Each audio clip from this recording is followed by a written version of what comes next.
Hi. I Hi, am Irina. so excited to have you on the podcast today. It's been a little while since we chatted. We used to do lives all the time, Yeah. and it makes me feel like we need to start doing them again on LinkedIn as Right. well.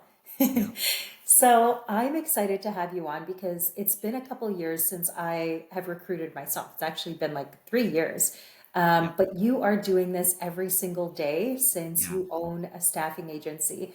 So I wanted to bring you on, and I know you don't even have any idea about what I'm going to ask you, but I wanted to bring you on and get your like real-time perspective on today's job market, what's changing, how people can succeed, like all that good stuff. So I'm excited to dive in.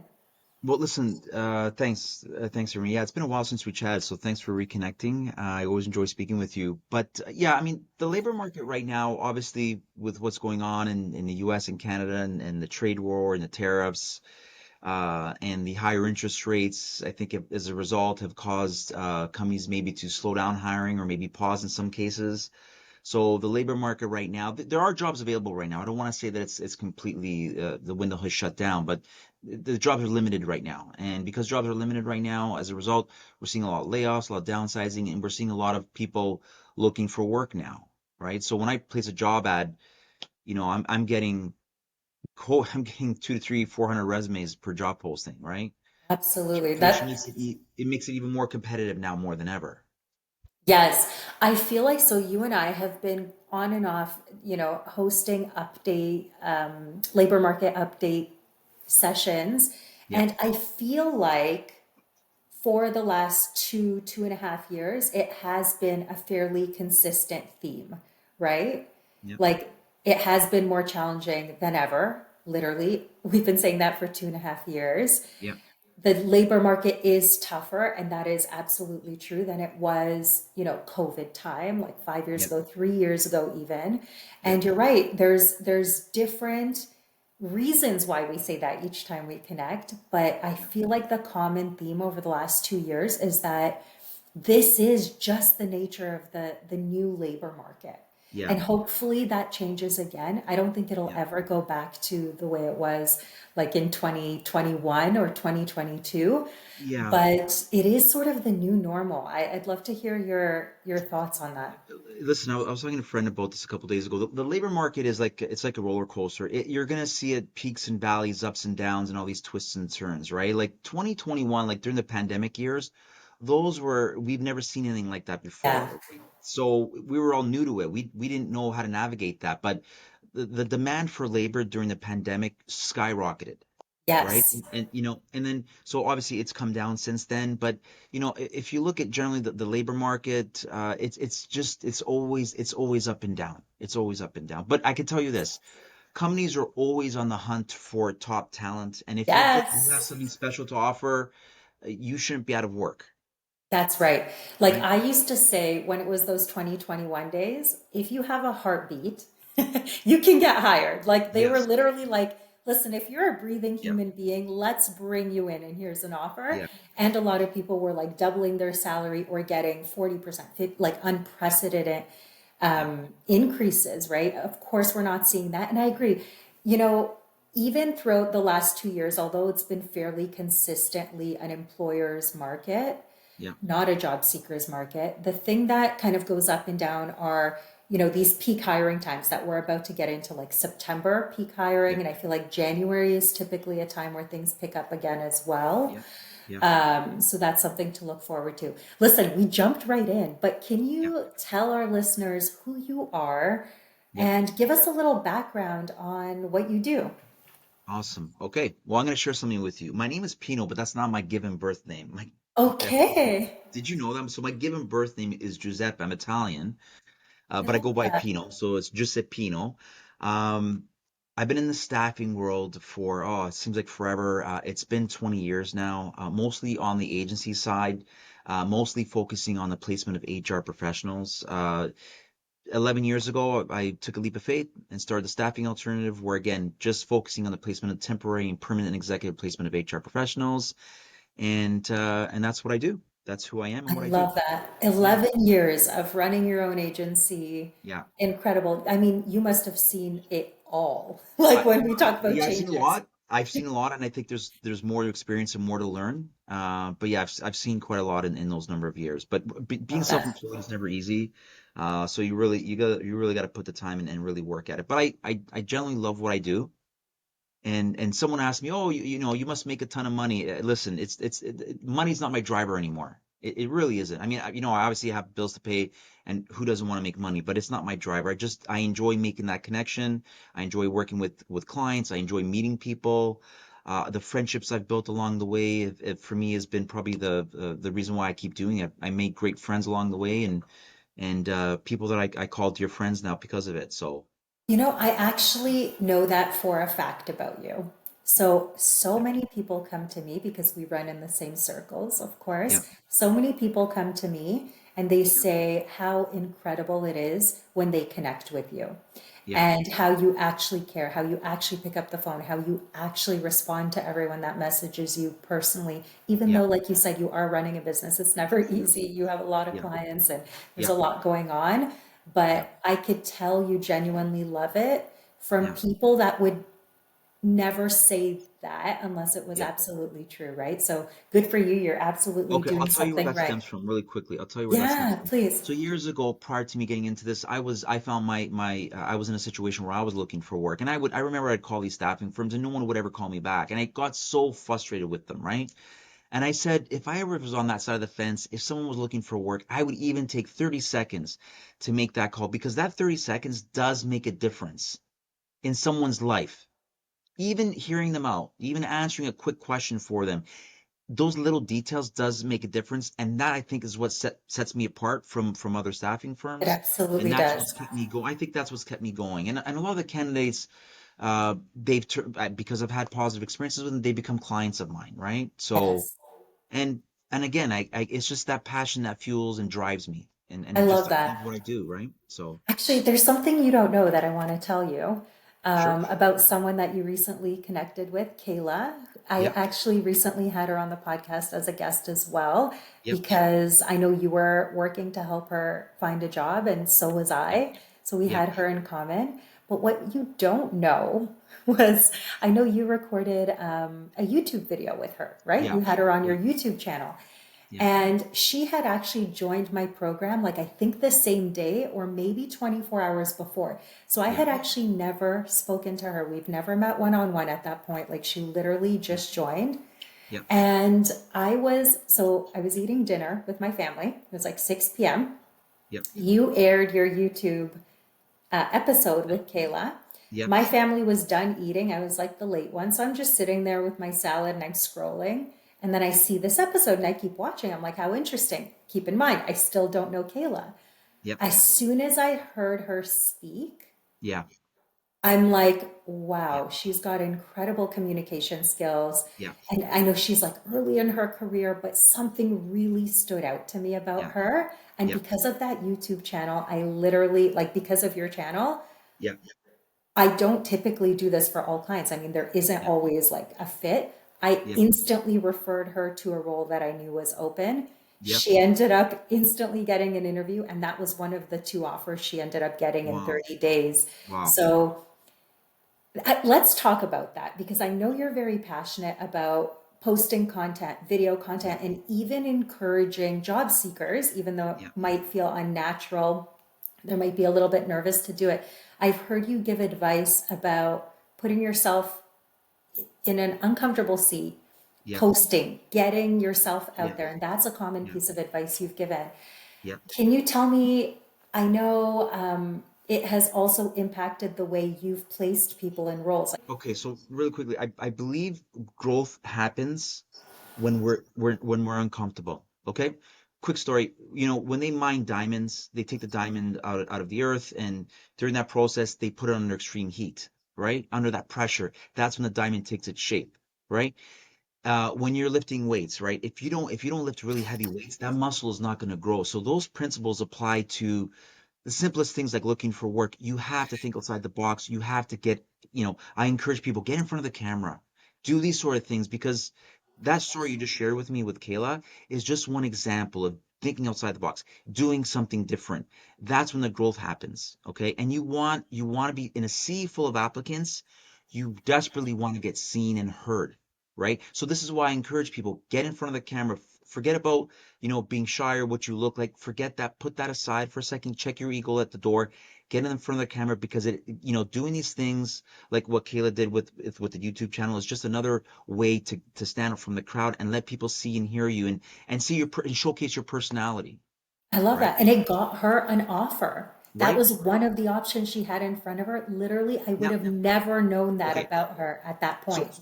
if she didn't do that video, maybe she's not still looking for work right now. Maybe she's still stressing at her computer right now, applying at jobs. But she got out of that comfort zone. I remember she didn't want to do the video. I think she didn't want to jump She on told the. me, I asked her, Yeah, she I didn't can want to do it. imagine it was uncomfortable.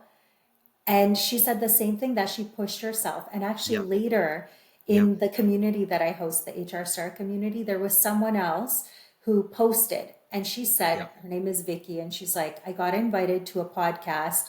I'm yep, nervous. I don't want to yep, sound dumb. yep. And Kayla was even before me, Kayla was the first person to encourage her. She's like, I recently did it. It was so worth it. You have to do it. Right. And she convinced her to do it. Yep. Have you ever hired or placed someone because you saw them Yes, on camera? yes. I can share a story with you. Tell me. So let's call this person for because I don't want to share her name, but let's call her Jennifer. Yeah. Jennifer, I met. She sent me her resume, and she was looking for her entry level role, and I didn't have anything for her at that time. But I remember when I spoke with her, Irina, she spoke so well. Like there was something about her. She had this beautiful Indian slash English accent, and she spoke so well, so polished and so refined. And I said, I got to stay in touch I got to stay in touch with her because she was great. I encouraged her, gave her a little nudge. I said, Jennifer, get in front of the camera, start creating content online. She goes, what am I going to talk about? I said, I don't know. Think of HR. What are you passionate about? Right. So she starts creating this content on LinkedIn and she starts sharing it. And, once a week I'd see her pop up and she'd pop up on the feed and I would listen to what she was saying. As I was working, I'd listen to it in the background. And a job came up. Those videos reminded me of her. Exactly. Send her into that. I send her into the client. They loved her. She gets the job. She started off as an HR administrator. She's now a generalist looking, right? So it was because of that content. It was top of mind. It reminded me of her. Yes, So exactly. if you have something of value, if you have something important to say, share it, share it online. Like take that chance. Take the leap of faith. Showcase who you are and don't worry about what people think. Because I'll be honest with you, when I started creating content, it was the first thing that was on my mind. I was so worried about how I looked, how I sounded. And once I got over that fear, the content I create, it helps me. It really did. It really does. A really quick story. And sorry if I'm going off. I made a video last week No, tell me. about the plant in my office. I had a Pardon? I have a I don't know if you saw the video I created about I have a plant in my office. And I Okay. said, this plant in my office is dying. And I said, it's dying because I'm not feeding it. And I said, it correlates to relationships. In any business relationship, if you don't feed that relationship, the relationship dies. So it was a metaphor for the plant, right? My plant's actually doing better now because I'm paying more attention to it. So, anyways, I created this plant video, and you can see it on my LinkedIn feed. It got like 5,000, 4 or 5,000 views, Oh, wow. right? Okay. And Yes. I And it's get a text messages. random thought you had. It came and right. So and I get text messages about it. Pino, that was a great metaphor. That was a great video. Thank you I'm for gonna go sharing. look for it now. You I got to feel watch like it. And I think it's because I got out of my comfort zone. I didn't care what people said, or I wasn't worried about how I looked or what people had to say. I was just creating content, right? yes, I love And that. And I and getting yourself out there. And I'm telling you, it's just another way to separate yourself. And people want to. We're all scrolling now, right? Everyone's scrolling, so there's tons of benefit to it. there is. And Take that leap of faith. if I know we're talking about LinkedIn mostly, LinkedIn is really pushing video. They're trying to be a Yeah. TikTok and Instagram. Yeah. And Yep. I'm sure you've noticed this too. The videos posted, like one of my videos got Yep. a 2 million view reach because, Yep. and I don't get that on any channels. And it's Wow. because they're really Wow. pushing it Yeah. and promoting Yeah. it. So I wouldn't even say, as the tip, if you have something valuable to say, you Yeah. do think of what it is and do it. Yeah. And it will feel uncomfortable and you will feel weird. Yeah. And all I know a lot of people come to me and they're like, "Oh, you do this all the time. You seem so comfortable in front of the camera." Yeah, Yeah, now it's the yeah, reps. Like today, yeah, we didn't even prepare for this. We're just having a conversation. In yeah, the past, when 2 years yeah, ago, yep, when I would start creating videos, it would take me like a whole day to create like a couple videos because I would keep re-recording, going back. yep, I was so like yep, nervous about it. yep, I felt like I sounded stupid. And yep. because when you do something, it's just like that gym example you gave, you just get so comfortable with Well, it. It's like second be, nature. before you run, you walk. Before you Yeah, walk, you crawl. So it comes in stages, it right? does. And people say to me, Pino, when you speak really well and you're clear and you're articulate. But this, like, I still beat myself up. I'll listen to this and beat myself up, but it takes time. Like you said, you talk about the reps. Put the reps in. Make that time. Make the effort, and slowly, you get better at it. Yeah. When someone applies through a recruiter, like Yep. you, someone comes to you, they send you their resume. Yep. What would give them the best chance of actually being shortlisted for a role that you do have open? uh, if you check off all the boxes, for me at the end of the day, if you have the experience and you can clearly communicate that on the phone with me, and you can demonstrate that you've had past experience doing it, and you have this confidence or level of confidence. So I would say experience, confidence, proven a proven track record of doing it. You've got my Yes. attention. You've got my attention. Right. You've done it before, you can do it again.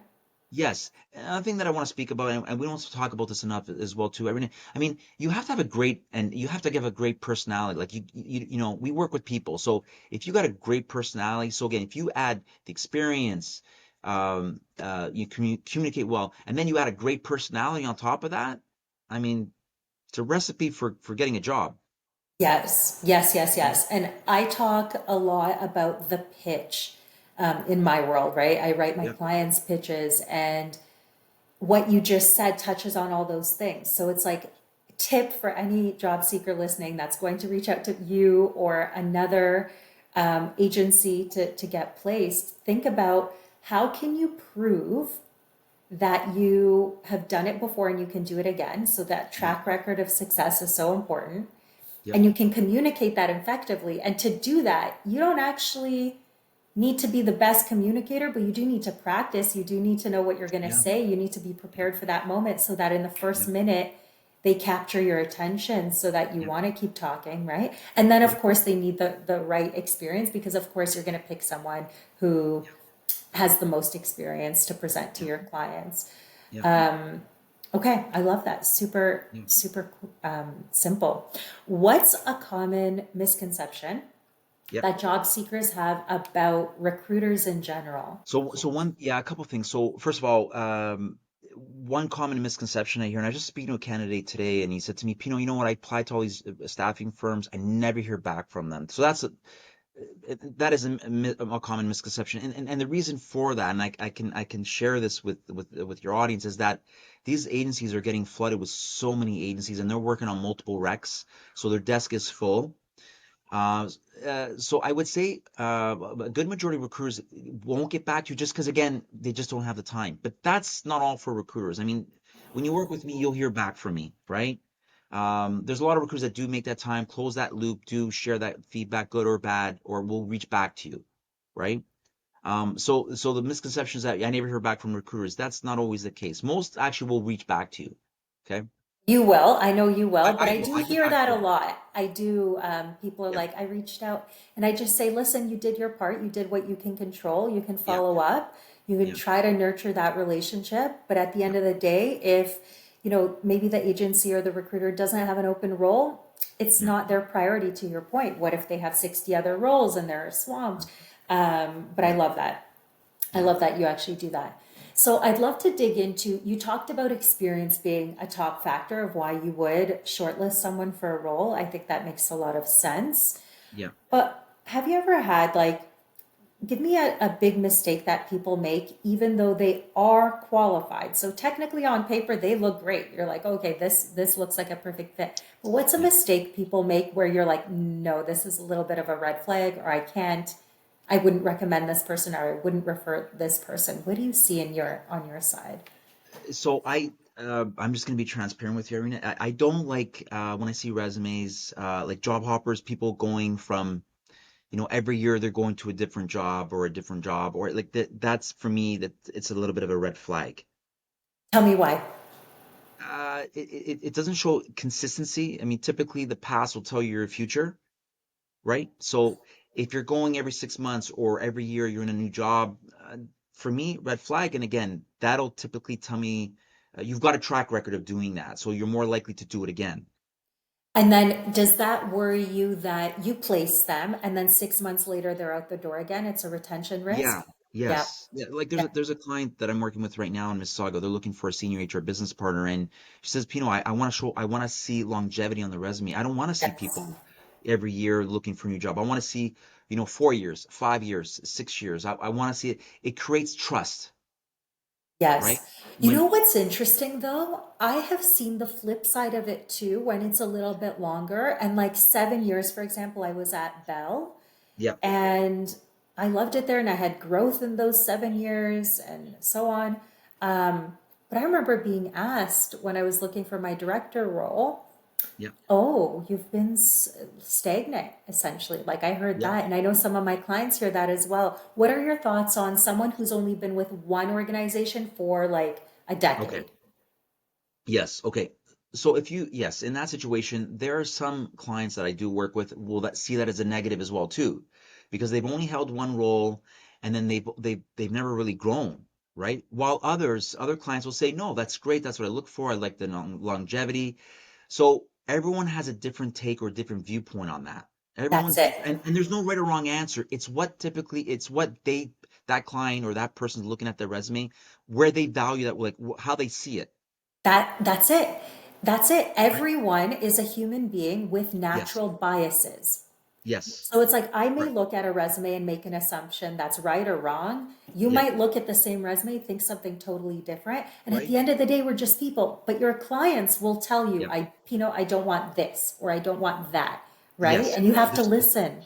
I have to give them what they're looking for because they're paying Yes. me, right? So, Yes. Of yeah. course. And if you don't deliver what they're looking for, I mean, I'm sure there's other times you push back if you don't agree, but if you're not Yeah. giving them what they're looking for, they'll hire someone else from, Correct. their own methods. Yeah. So totally get that. Any other red flags that come up besides the job hopping? Yeah, I mean, like simple things. Like if I see if I see, oh, here's one. Here's a good one. So typos, spelling errors is, like pay attention to detail. But one thing that I do, and I want to share with your audience, is that if the resume and I look at the dates, I look at like, how long were you there, the dates and the years, and when I cross-reference to your LinkedIn profile, if those dates and those Yes. months don't line up, it's gonna be, red flags gonna come up, like what's going on, like what's the true story here, like why is it here? And then some people say, oh, it's a typo, it was a mistake. Okay, everything's got to line up. Fix that. Everything's got to line up because organizations are looking at the resume, but again, they are cross-referencing on your LinkedIn profile, and if dates and the timeline doesn't they don't correspond. 1,000%. And I see this all the time Yeah, because at on the same meeting, I'll do a resume transformation and then right away look at the LinkedIn for the LinkedIn audit. And I always see the differences. And I'm like, yeah, this will be such a red flag. It'll be yeah, breaking trust. And if you break yeah, trust with an employer before they even hire you, you're yeah, not going to get hired. Like it's just as yeah, simple as that. yeah, Sometimes I see different titles, different dates, just different things, or some roles yeah, on LinkedIn will be there, but then they're skipped on the resume. So yeah, it's like, if you can have perfect alignment between both, yeah. that is what you need to do because that's otherwise it'll break trust. that's right. Yes. Like, That's why right. would you want to recommend someone that you're not really sure what the story is, right? It would Yes, just not make yes, sense. exactly. Yeah, All right. Tell me if someone is listening and they've been searching for months, maybe like 3 months. They're not hearing back at all from their yeah, resume. They're having a lot of trouble spinning their wheels. Maybe they've even had a couple interviews, but they didn't really go anywhere. yeah. What's one piece of advice that you would tell them to do Okay. first? So yeah, best advice I can give people right now if they're in the job market right now, they're looking for new work, like be patient. I know you probably don't want to hear that word because they're probably, I'm patient, I'm doing everything I can. these things take time. Finding a good job takes time. So be patient, keep at it. And I would say have a strategy for your job search. I think a lot of people right now, because they are looking for work, they're using this method where it's called spray and pray, where they're just spraying the resume out to all these open jobs and hoping an employer sees the resume and calls them in for an interview. It's not an effective job searching strategy. It's not going to get you the job you really want. It's going to get you it may get you a job, but it's not going to get you the job that you want and that you'll be fulfilled with. So I would say have a strategy, apply to jobs that match your background and skill set, and make sure that you're networking, build relationships with people. It's you know when you it's all about all these little details, Irene, and I talked about this on my YouTube channel as well too. It's not one thing that you're doing. It's a combination of all these things you do to cross the finish line. It's a Yes. combination of networking. It's a combination of having a strategy. It's a combination of applying to the right jobs, having dialogue with the hiring managers, having a great resume, having a great LinkedIn, optimizing your LinkedIn profile. It's a combination of all these different Yes. things that It's you not do. one thing. It's not just one thing. It's a Yes. combination of all these different things that get you across the finish line, right? Absolutely. I completely agree with the strategy point, of course. That's why I'm here. And, the patience one, I would say to a point. I always think of that definition of insanity. So, say you do something for 3 months and you Yeah, can see data wise yeah, that you had zero interviews in 3 months, let's just yeah, say. yeah. So, what you know for sure, because you said past behavior will predict future behavior. Correct. So, what will happen is the next 3 months will look exactly the same if you continue to do the same thing repeatedly without changing your strategy, right? So, Yes. it's like if you just spray and pray for 3 months, Yeah, you know what the results will be in the next 3 months and the 3 months yeah, after that, unless you make a change. So, yeah, that's why it's really also important to like reevaluate, is this working for you? And if it is, yeah, amazing. yeah, Then have patience. Keep it up. Your role will come. If you're landing interviews, if you're going far in those interviews, yeah, freaking amazing. yeah, But if you're being yeah, ghosted, if no one's calling you back, if you had a couple interviews and like no one invited you to final yeah, stages, yeah. look at where the issue may be coming and then Yeah, strategize on like how to solve that specific issue, right? yeah, Because yeah, it's so challenging. yeah. All right. If you could just give one piece of advice, I know you speak to job seekers all the time. If you give one piece of advice that we didn't touch on today to someone listening, what would it be? Regarding, Anything that they need to hear looking for work? oh wow.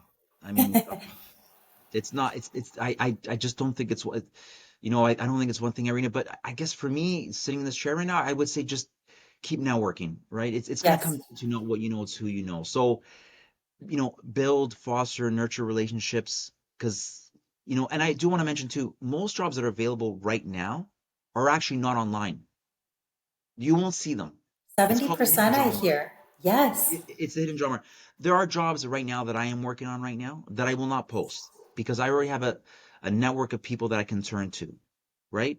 So for anyone listening to this right now, most jobs are available in the GTA or Toronto, wherever it is that you're looking for, you will not see them. So it's going to be your ability to network and make connections with people that will may help you find your next great job. So if you're not networking, if you're sitting at your desk just spraying and praying, it's not an effective job searching strategy. The key thing I say to always people, it's just keep networking. Most of the jobs, when I look back in my career, I didn't apply. It was just someone that knew someone that put me in touch with someone.